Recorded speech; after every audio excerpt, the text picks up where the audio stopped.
South Africans get ready for the polls. Will the ruling ANC retain its dominance, or will a series of corruption scandals weaken their mandate? I'm Imran Garda, and today's newsmaker is South Africa's upcoming election. 25 years ago, South Africa held its first free election since the fall of the apartheid regime. Since then, one party has ruled, the African National Congress. Opinion polls suggest they'll win once more. But by how much? The ruling ANC may have led the struggle for freedom, but they're not as popular as they once were. Corruption scandals have tarnished the party's reputation. Crime and poverty is on the rise, and it's all happened under the watchful eye of the ANC. President Cyril Ramaphosa has promised change, but is he the man to deliver? We'll debate that in a moment, but first here's Ben Said with a report from South Africa.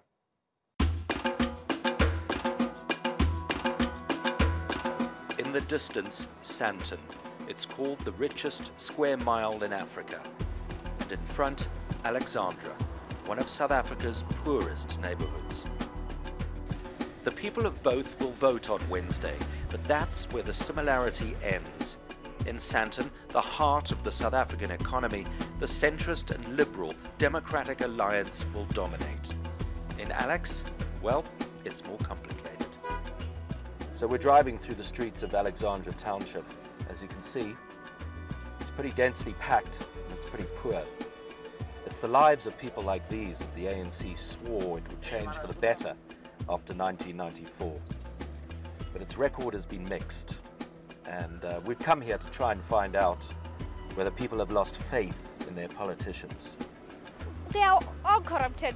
That's what I can say. That pretty much sums up the view of many here. But if they vote at all, it will likely be for Cyril Ramaphosa's African National Congress, the steady ship, or for the radical far left, Julius Malema and his economic freedom fighters. You know what, for now we are not sure of which party can we vote, because all of them, we are not sure about them. I think they are corrupt. It would be a grave mistake to think that South Africa hasn't come an awfully long way since the end of apartheid. It has, and a look inside this museum on the outskirts of Soweto is a reminder of how bad things were and make many of today's problems seem quite inconsequential.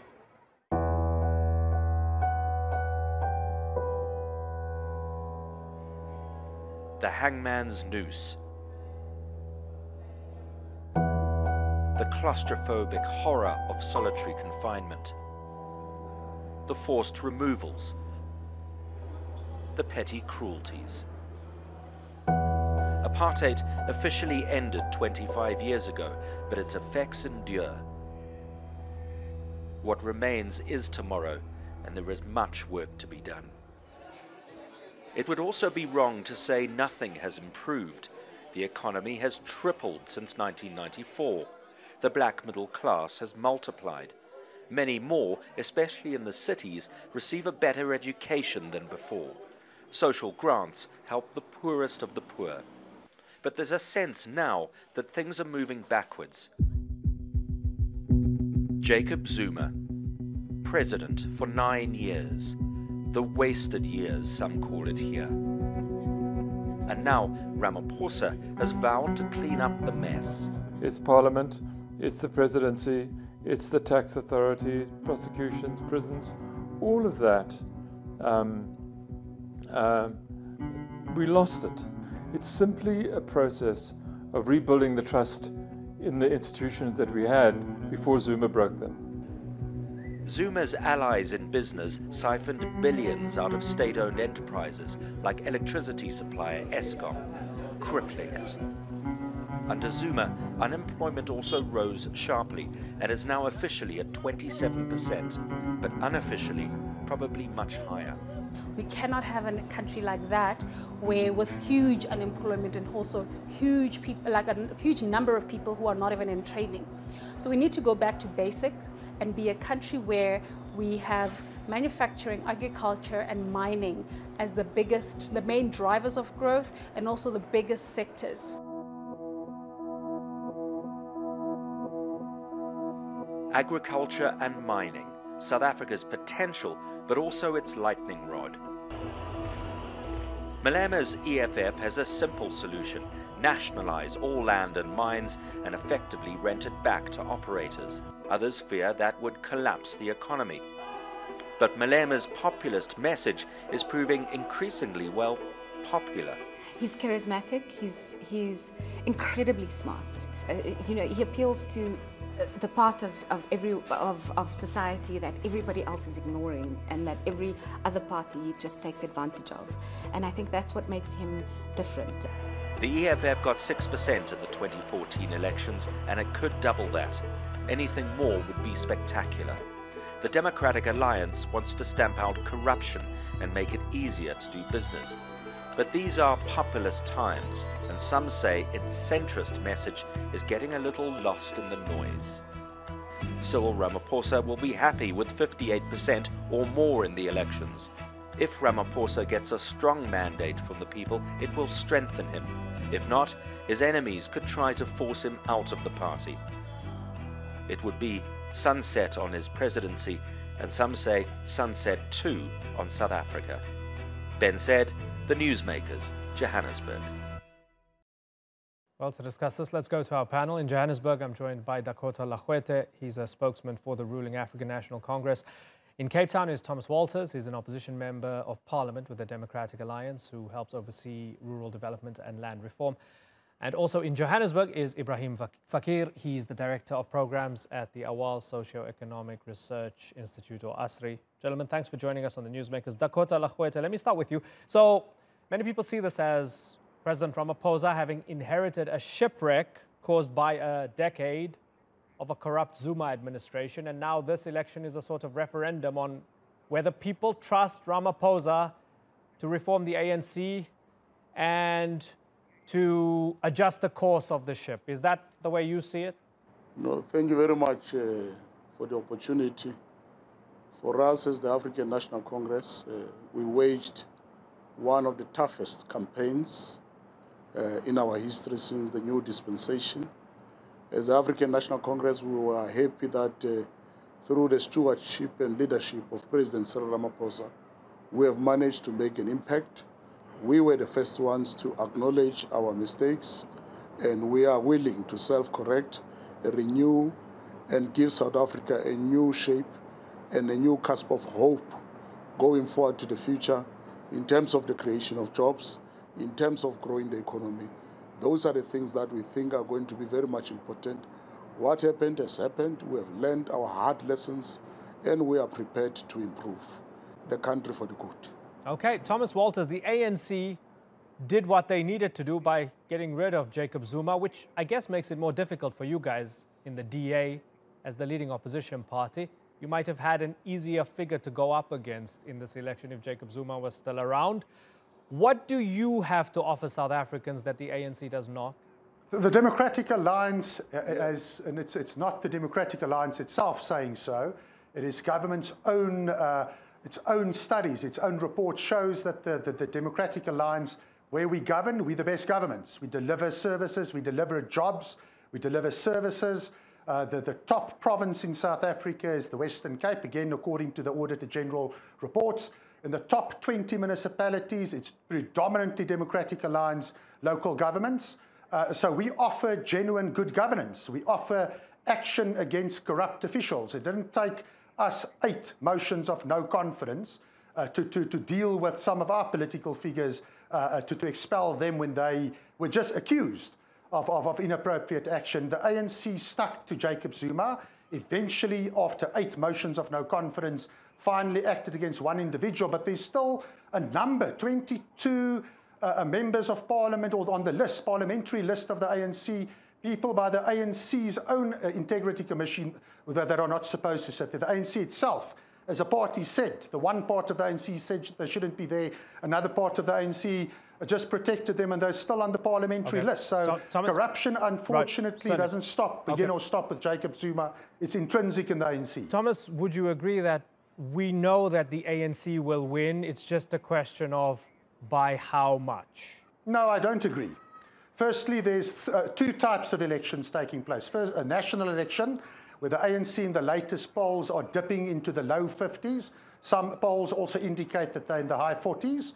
So I would say if one had to argue on probabilities, one can argue yes, but that it's a fact, that it's something like the sun rising in the east. I don't agree. And it's very clear that in 3 to 4 out of the 9 provinces, the ANC is in serious trouble. Okay.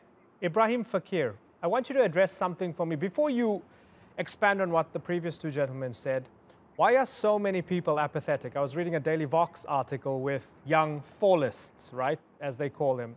Zuma must fall, fees must fall, roads must fall. Students, generally people in their early 20s, were saying, I'm sick and tired of this stuff. I don't want to vote. I don't trust the politicians. I don't care. What's going on with that apathy? And 25 years into democracy, why are young people feeling that way? Well, there are 2 reasons. One is that, look, it's a global phenomena that younger people do generally participate less in formal political processes. That doesn't necessarily mean they're disengaged or that they're apathetic. They find other ways of expressing their political aspirations. That's the one part of it. So it's a general global sort of trend.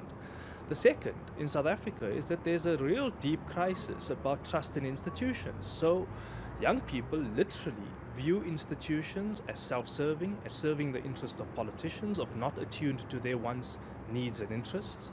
And because of that lack of trust, they also view the political system as a whole with some degree of suspicion. So those 3 factors combined, I think, is leading to some degree of voter apathy, particularly amongst the young cohort. But let's make no mistake, this is not specific to the younger cohorts as the data is showing us. The appetite to participate is actually dissipating amongst all cohorts across the board, and that's fundamentally down to just 2 things. A, mistrust in institutions because of the manipulation, the abuse of process, the abuse of institutions, and the crude majoritarianism which has been shown over the last decade or so in the way in which the ANC used its majority. That's the one. The second is that on the back of a mistrust in institutions comes the mistrust in the whole political system as a whole. So, you know, the popular global perceptions that, politicians are just in it for themselves, they don't really care for what we need. And so really, if there's any real lesson that any parties take out from this last 10 years, is A, to be more responsive, and B, to be more accountable. Dakota Lahuete, the ANC is at the wheel of the most unequal country in the world at the moment. Why should people vote for you? Look, we have made a commitment as the ANC in our manifesto that will move to bring an inclusive economy where all citizens will get an opportunity to participate. You would remember the legacy of the DA and the apartheid colonialism government was the dispossession of the majority of our people, the marginalization of majority of our people in the mainstream economy. You would realize that they can shine about Western Cape, which is somehow a European post within the continent of the Republic.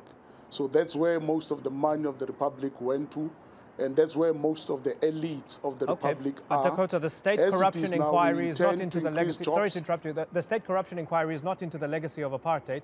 It's looking into 10 years of mismanagement and corruption within the ruling party and the relationship with big business and so on, right? So a lot of voters are saying, well, after 25 years, for how much longer can we say it's the legacy of apartheid? At what point do we hold the ruling party accountable beyond the slogans? So again, Gini coefficient, this is the most unequal country in the world. Why should people trust you and vote for you if you've been at the helm when poverty is increasing, crime's increasing, and that inequality has hit rock bottom? The most unequal country in the world, according to the World Bank. Yes, we may be one of the most unequal countries in the whole world, but you know, we are one of the leading countries in the world in terms of ensuring that our people get houses. More than 3.5 million houses has been built, which inhabits more than 14 million people. We have managed to bring more than 17 million people in South Africa under the social security net in terms of grant payment. We have managed to bring more than 9 million kids on a school nutrition program whose parents are very poor. We have managed to bring free higher education in our country.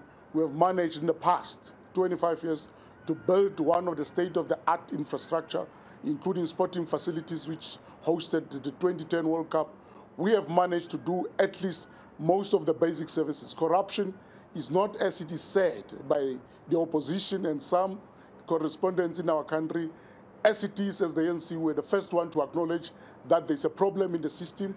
We have resolved to bring in commission of inquiries to ensure that we restore the confidence of the public in state institutions. We have acted even on former NPAs. Okay, so I want to get Thomas's response. So Thomas, we've had Dakota Lakwete list a bunch of achievements, houses built and so on. Why is that not enough for you?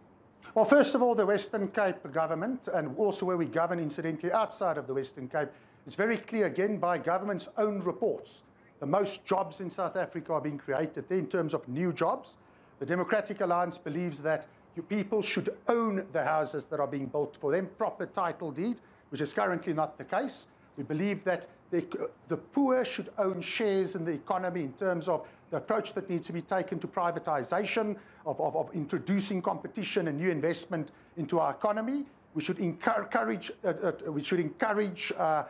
investment. We should change our labor legislation that more people that were victims of apartheid can get jobs. At the end of the day, what we have is a growing unemployment problem in South Africa due to the inefficiencies. I'm not going to say more about corruption. I think that's a matter of public record. ANC wasn't the first. They were the last to acknowledge that. The fact of the matter is we need a growing economy, but at the same time an economy that gives jobs to the poor. And that is what the DA has done. That is what the kind of infrastructure that the DA does. I can mention a lot of policy points, but for starters, we believe in every community that you have catapult centers, ensuring that local business is supported, jobs are created. Okay, let me ask you something. There's a likelihood that you might have to go into an alliance with the EFF, who could be considered radically on the left, who want land expropriation without compensation. You're championing property rights here. And on the other hand, in order to beat the ANC, if, as you say, the ANC might only get high 40s or just about 50%, the only way you might beat them is if you go into alliance with the EFF, who are radical, Julius Malema's group, his party. How are you going to make an alliance with them on a national scale, as you have on the local scale, where you guys are saying property rights are sacrosanct and they're saying seize the properties and give it to the majority? Well, in fact, we had this exact kind of conversation in 2016 as well. The Democratic Alliance and the EFF have some fundamental principle differences. It's something that both parties are very clear that they disagree on, and we're not going to change one another's minds. We believe the Constitution in South Africa is sacrosanct. We believe private property rights, individual property rights, the property rights of the poor. That is sacrosanct. That is something that we protect. We are not prepared to go into government and take power at all costs. There's certain principles that we hold dear, and that's non-negotiables for us. I'm sure the same is the case with the ANC, and I'm sure it's the case with the EFF. And obviously, coalition conversations will be based on which party respects one another's non-negotiables the most, and what space can be created to work together. But those things are sacrosanct to the Democratic Alliance. Okay, so Ibrahim Fakir, we talk about inequality, we talk about that Gini coefficient, we talk about crime, we talk about the economy not doing well, unemployment, right? What's at the heart of this election? Is it land? Is it the fact that land has been a major part of the debate right now, or is it something else? Actually, it's not. The reality is, if you look at survey after survey and you ask ordinary South Africans what are the topmost issues that concern you, it's affordable housing, it's affordable transport, it's jobs fundamentally, it's about reduction of inequality, and it's about opportunity. Land and the question of free higher education, just as an aside, actually rank very, very low in terms of what people's interests actually are. So Imran, I'm afraid the parties appear to have missed the boat, because they've had a conversation over the last 5 years over policy issues which are remotely distant from what ordinary people's concerns are. So there's the first trick that they missed. Second, what is at heart of this election? Literally, what will determine this election is the level of turnout and people's interest and investment in the political system. Now, South Africans are highly politicized. They may not turn out, but they will certainly protest on the street. So the repertoire of using the bullet, the brick, or the ballot is something that ordinary South Africans use in their political expression. So, look, they remain invested in the political system. They expect a greater degree of oversight and operational efficiency and effectiveness in institutions. And if the parties are going to keep a narrow look only at what's in their own immediate interests, rather than take a broader view of what's in the public interest, then I'm afraid there's going to be even greater distrust in the system. The one part we never talk about, Imran, in South Africa, when we address the question of inequality, is the role of the private sector. And I think in this instance, there is something to be said about what the private sector can do. They shouldn't, as they have been doing, going around punting Ramaphosa as the president which will cure all ills. The reality is that the private sector needs to do three things. A, moderate shareholder expectations. B, moderate the kind of long-term incentives in terms of shares, bonuses, incentive schemes, and so on. And thirdly, moderate executive pay. Use some of that to cross-subsidize entry-level jobs, because there's no government, or irrespective of any color, which is literally going to solve the unemployment crisis, which amongst the youth is at 40%. Right. And if we take real data, it's around 30% on average in the country. So, Ibrahim, tell Dakota Lahuete what he needs to do, what the ANC needs to do in order to create jobs. Well, it's very clear. First, they've got to rebuild trust with the private sector so that those guys would open up the purse strings, because clearly the private sector on balance sheet is sitting with a pile of cash, which they need to reinvest in research and development, market development, job creation. Second, the ANC literally, knowing that it has this comfortable majority, has to stop being arrogant, stop abusing the majority in a crude and hubristic way. They've made some admissions around the fact that, the system's broken, we need to fix it. What the ANC refuses to do is admit to who brought us to this place in the first place, why the cleanup is necessary, and why for 9 years, even though civil society, the media, and the opposition parties made sometimes fairly progressive proposals, they simply refuse to listen. So that kind of hubris and arrogance has to end. Okay, so Dakota Lahuete, would you agree that there was hubris and arrogance and complacency from the ANC? Yeah, look, that's why we have said we will have to renew our system. When we renew our system, it means things will never be done the same again. Secondly, is that we'll have to clean up those elements who are corrupt within the system, so that we can have a system that the public can have confidence on. And part of the work that we've already started is to ensure that we work on growing the economy. We've held an investment conference last year. We have targeted 1.4 trillion rand. So far, we're sitting at 300 billion rand. We have said to ourselves that we'll, in 1 year, create 275,000 jobs. So far, in the first quarter report of the State SA, we have managed to secure over 87,000 jobs. That is on top of the normal 300,000 jobs that we are creating per annum. We are targeting at least 600,000 jobs per annum to ensure that we redress the challenges that we have. But part of the work that we have done in trying to work towards restoring the public confidence, it was to act even on the former heads of NPA. So far, the Mokoro Commission's report and recommendations that they be fired, the president has fired them. We are working now on ensuring that whoever was implicated in the Zondo Commission is followed by the NPA, is followed by the NDPP, to ensure that whoever is found in conflict with the law, no matter you're a leader of the ANC, no matter you're a public servant, we must act. Law enforcement agencies must act against you, so that we have the necessary confidence and trust of our people. And so far, that will be demonstrated on Wednesday, the trust that our people have. We are not arrogant. This time, we have humbled ourselves. We have learned our hard lessons. We want to ensure that this particular country grows, it succeeds, it develops its people. And so far, our people, they have given us clear mandate from the door-to-doors that we have done. So fight corruption, create jobs, deal with all those particular issues which are a problem to our society. So let's wait and see and listen to what the South African people have to say on Wednesday. Gentlemen, it's been great to talk to all of you. Looking forward to having you back on the Newsmakers sometime after the election. But for now, let me thank you and wish you all the best.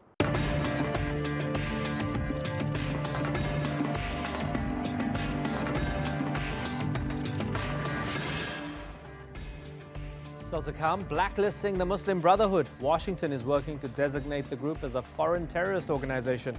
But are they really a threat? And Thailand crowns a new king for the first time in nearly 70 years. Can he help bring a peaceful transfer of power after a disputed election?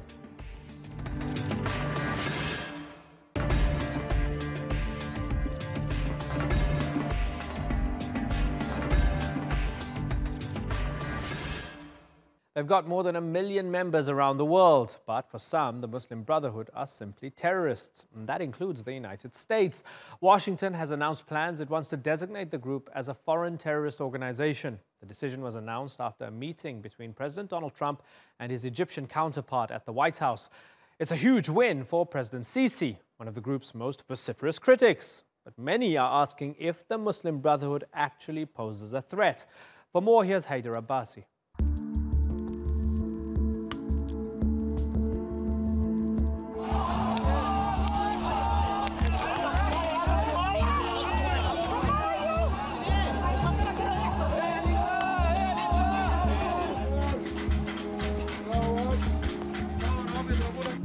It was a peaceful protest that ended in horror.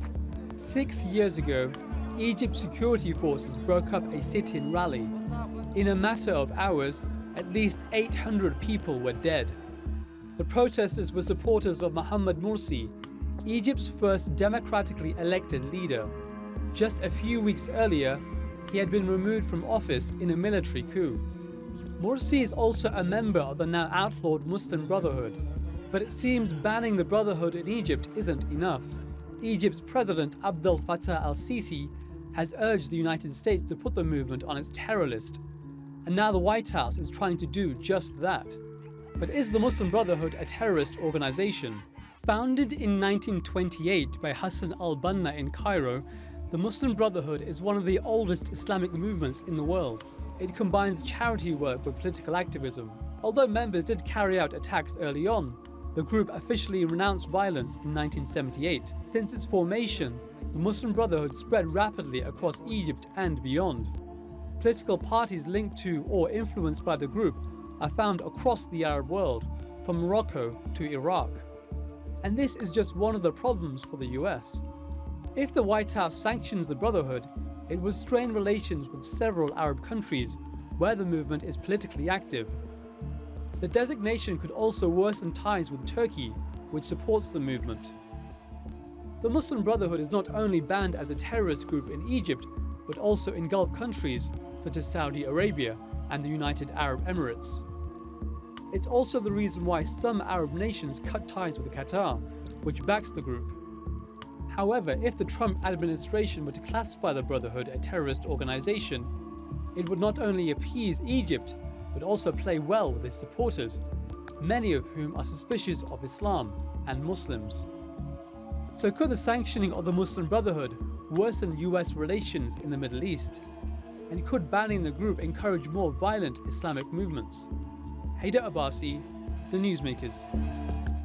Well, joining me now in the studio is Ashraf Abdel Ghaffar. He's a senior leader of the Muslim Brotherhood. In Washington, D.C. is Matthew Brodsky. He's a Middle East analyst and senior fellow at the Security Studies Group.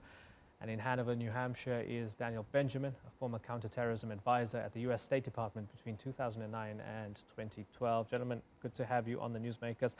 Ashraf Abdel Ghaffar, so the White House wants to issue that order to list the Muslim Brotherhood as a terrorist organization. That would make you a terrorist. How do you feel about that? Yeah, I feel sorry, but this is, again, it's a bad way to manipulate the conditions all over the world, as Mr. Trump doing all the time.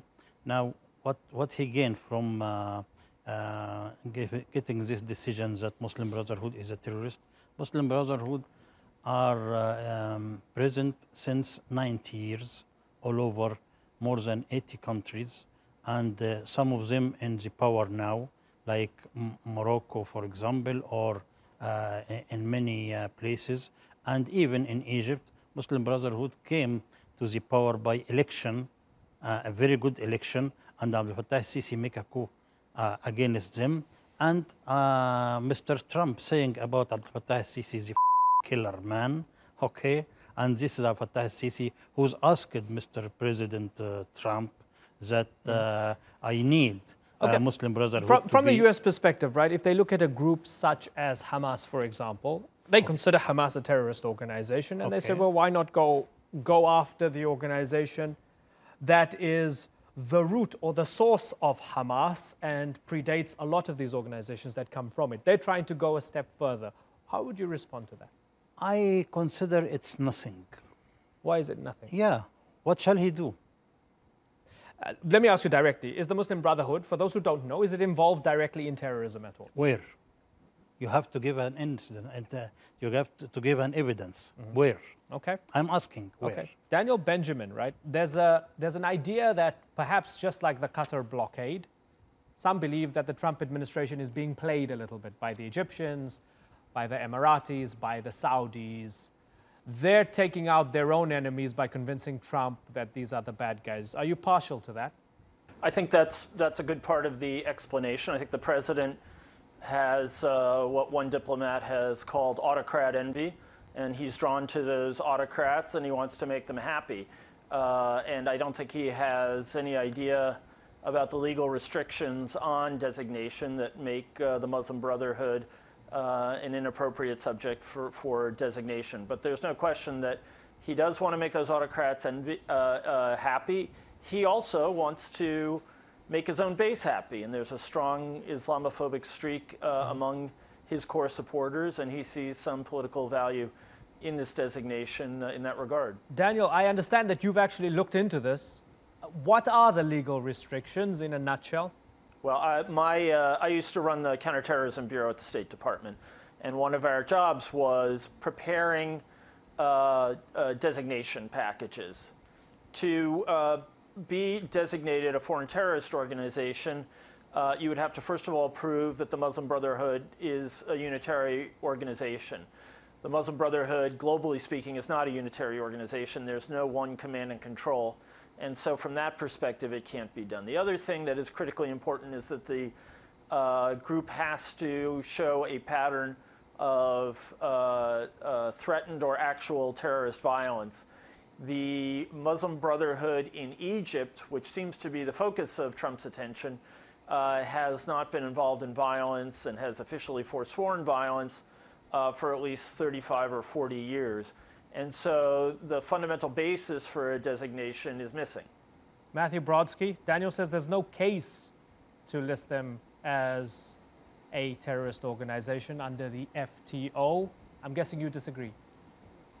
Well, I think the United States has a system of laws, and as Daniel just pointed out, there's a process that this goes through in order for it to happen. Of course, it also has to, aside from having the Treasury Department and the State Department or Secretary of State sign off on this, then there'll be time for Congress to weigh in on that. And so I think the bottom line is that we know that the Muslim Brotherhood basically wants a global caliphate and to impose Sharia law, is opposed to Western values and democracy as such. And we know that it is the glue for the ideology and the action of Sunni Islamist terrorist groups throughout the world today. So it's obviously helps fundraise as well for groups such as Hamas, as we saw with the Holy Land Foundation in the U.S. Hold on, let's take what you said, because we have the privilege of having somebody from the organization here. So let me ask Ashraf Abdul Ghaffar. So we heard from Matthew. He says it's clear that the Muslim Brotherhood, the Ikhwan, want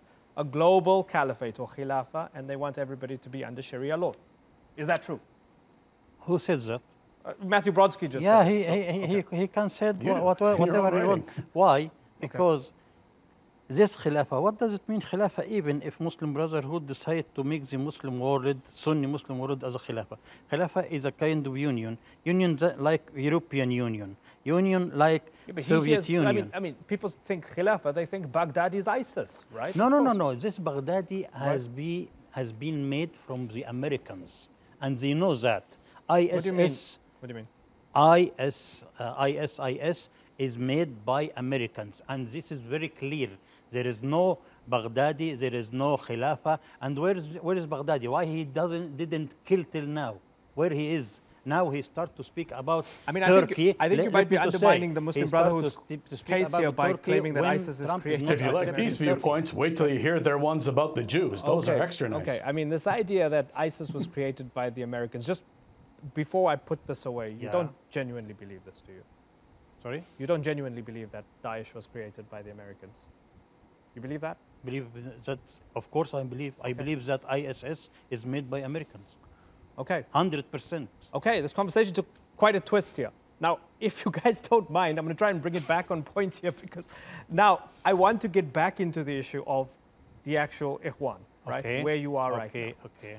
So when you hear Matthew Brodsky say that you guys want to bring about Sharia and you want to bring about Khilafah, they're essentially saying that when you get into the democratic process, you want to use democracy as a ladder. Why? To get to power and then kick it away.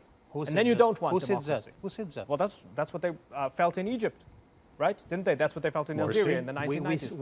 We spend in power less than 1 year. Right. So in this 1 year, you feel, or someone feels, that we are jumping over democracy and goes to anything else. I don't understand and I don't recognize how people think about this. Is the Brotherhood in support of democracy?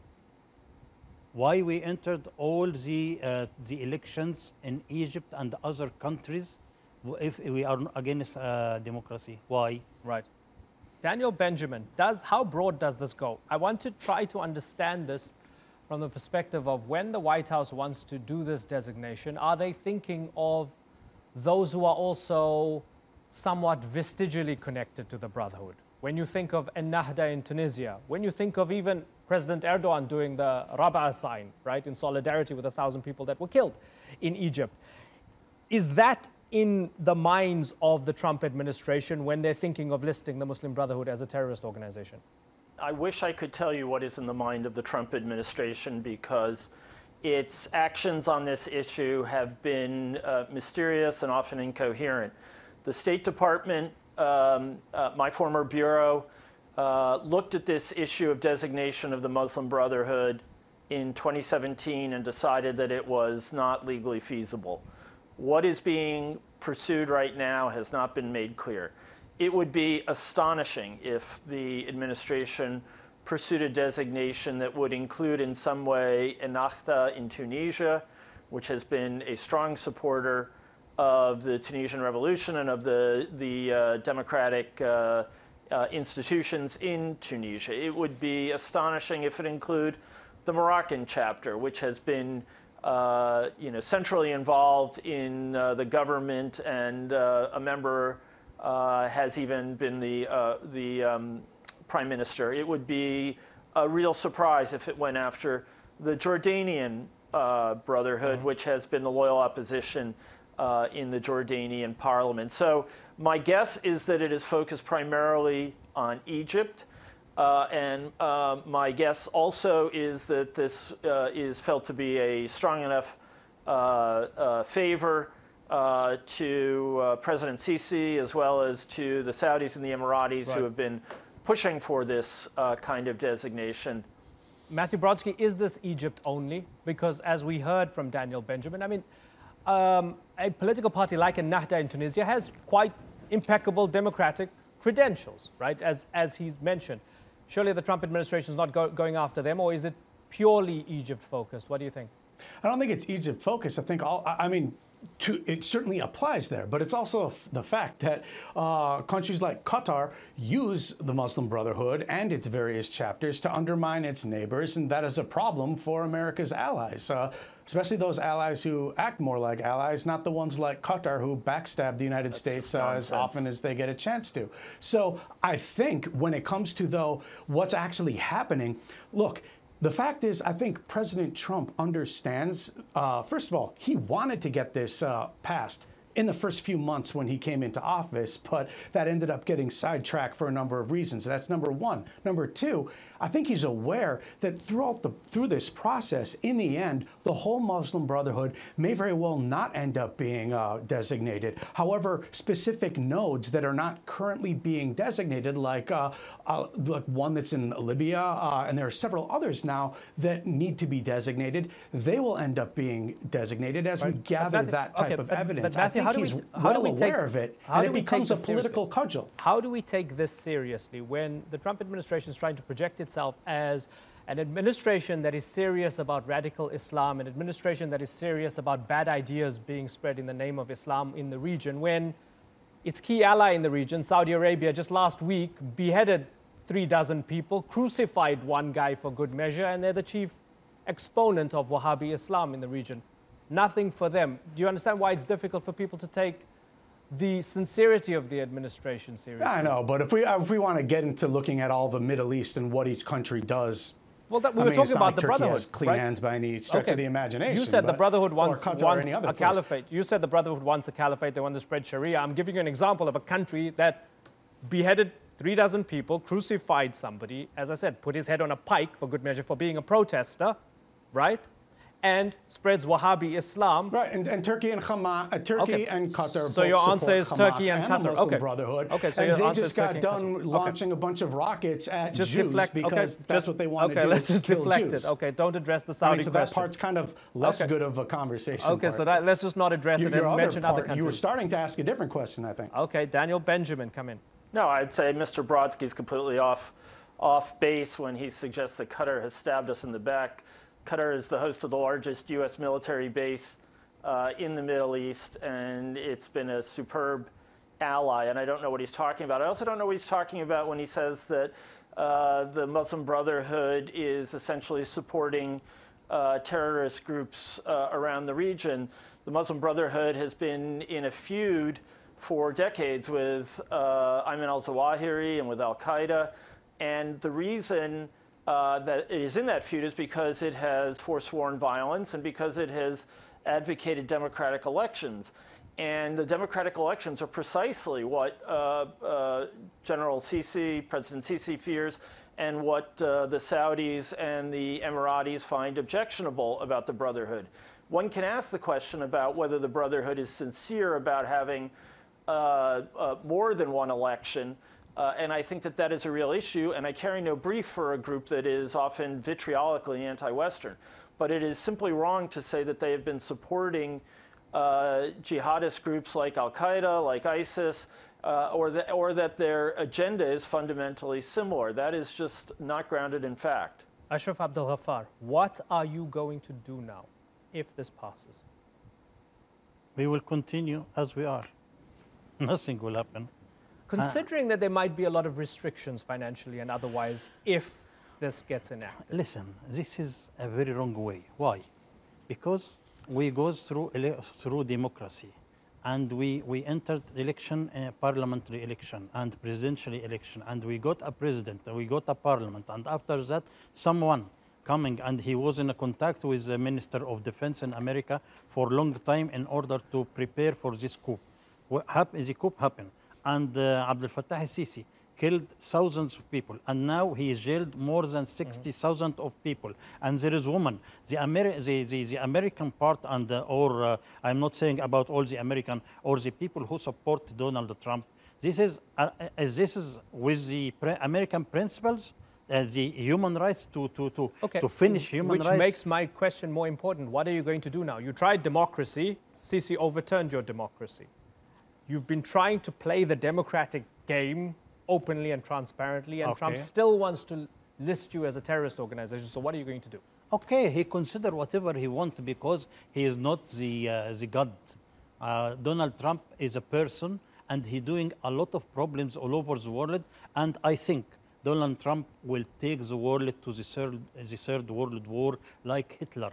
I put a tweet since 3 or 4 days. I said ISIS means Sisi, SISI means Trump. That's it. Okay. Now in Venezuela, in Iran, in Turkey, in Yemen, he's very happy about what's happening in people in Yemen. He's supporting Haftar, and after that he's supporting Sisi. Okay. But Why and this we is going trust beyond him? the remit of this discussion. Why we trust him, or why we accept even his decisions or order? Because he's in power. Okay. Certainly, I mean, he's probably the most powerful person on And on even, Earth, let me tell you something. Maybe this is the first time that the American organization are not in the same way. He has a problem with the Congress. He has a problem with Mueller. He has a problem here and a problem there. And this is, and as was mentioned by the other guests, this has to go to Congress, and we'll have to see what happens with that. Listen, gentlemen, I have to move on. But it's been an interesting discussion. Ashraf Abdel Ghaffar, Matthew Brodsky, and Daniel Benjamin. Thanks for joining us on the Newsmakers. It was Thailand's first coronation in nearly 70 years. And what an event it was. Hundreds of thousands turned out for the 3-day ceremony, which cost more than $30 million. The newly crowned king, Maha Vajiralongkorn, inherited the throne after his father died in 2016. He delayed his coronation in order to mourn. Now, more than 2 years later, he's been formally crowned.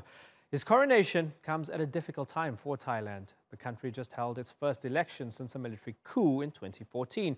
But no winner has been declared. In a moment, we'll discuss what the king's coronation could mean for Thailand. But first, let's take a look at that spectacular ceremony.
Well, joining me now from Bangkok is Thitinan Pongsudirak. He's a political science professor and director of the Institute of Security and International Studies at Chulalongkorn University. Thanks for joining us once again on the Newsmakers, Thitinan. So the king has promised to reign with righteousness. And I wonder, how much power does the king actually have in Thailand? The power and influence of His Majesty the King is more from moral authority, from legitimacy, from popularity. It's not so much the legalistic constitutional authority that you might think of. So yes, there's some influence, there's a lot of moral authority, especially inherited from his father, from the late king, who was widely respected and revered, King Bhumibol, who passed 3 years ago. So this is a kind of authority and influence. It's more moral authority, indirect, implicit, not direct and explicit as such. So what do the people want right now? Because there's a time of political uncertainty, a disputed election, the government hanging in the balance, the place run by a military junta. Do the people want the king to get more involved to sort this out? It's hard to say. First, we've just had 3 days of celebrations of the coronation of His Majesty the King. It's been a splendid royal affair. It was a spectacle, and you can see the news from all over the world. But now we get down to the real business of governing Thailand with the military government, with the election that is very murky. So going forward, I think there are a lot of controversy, confusion. Thailand's way forward is very opaque, unclear. I think a lot of Thai people will be looking for some kind of unity, some stability. We've had that before in the past in murky times. So perhaps this is a role in the past that the monarch and the monarchy has played. And I think a lot of people might be looking for this as a way forward and for some clarity for Thailand. How would you compare his personality to his predecessor, Bhumibol? We've only had His Majesty the King, our new king, very, very short time. His Majesty the late King, King Bhumibol, was around for 7 decades. So, 7 decades since 1946, imagined what your country was like in 1940s and 50s. Same for Thailand. So there was a lot of nation building. There was a Cold War. There was a Vietnam War. So the late king really stamped his authority, his role in unifying, stabilizing, and getting Thailand away from communism, enabling Thai economic development. So our new king, His Majesty King Maha Vajiralongkorn, has a very different space. Thailand is more developed now. It's an upper middle income country. We don't have the Cold War anymore. We have the 21st century. So a very different set of challenges. So, you cannot compare in that sense because the circumstances are vastly, starkly different. On the other hand, we do need some stability and some unity in Thailand, and that is similar. And I think a lot of Thai people will be looking for any way, any signs, and any signals and way forward so that we can regain and restore some stability and some unity in Thailand again. Do outsiders underestimate just how much the Thai people love their king and love the institution? Difficult, I think, to appreciate the role of the monarchy, the monarch in the Thai socio-political system.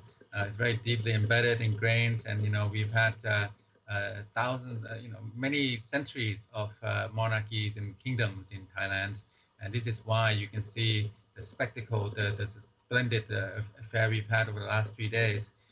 So outsiders should first and foremost, I think, maybe see Thailand as a kind of a kingdom and a democracy, and somehow the kingdom and the democracy has to find a way to reconcile, to coexist in a moving balance of stability, of unity for the Thai people. Mm-hmm. So after all the celebrations, if the king has to say to the political parties and the military, it's time for you guys to sort this out now, we've been hanging for too long, how much weight would that carry? In the past, there were very few instances that happened. In 1992, when Thailand had violence in the streets, perhaps another 15 years later, in 1973, another episode. So very few. I think this period, we've had 15 years of confrontation, polarization, turmoil. This period would qualify as a kind of a murky period, a standstill, protracted political crisis and polarization. So perhaps this is a time that people will be looking, Thai people will be looking for a way forward for some kind of a stabilizing, unifying role from His Majesty, from the monarchy that he has inherited. Titinan Pongsudirak, good to talk to you once again. Thanks for joining us. That's all for this edition of The Newsmakers with me, Imran Garta. Check out more of our stories on YouTube, Facebook and Twitter. Remember to like, follow and subscribe. Next time, will the truce in Gaza last, or are we seeing the beginning of an escalation between Hamas and Netanyahu's new right-wing government? Until then, thank you for watching. Bye-bye.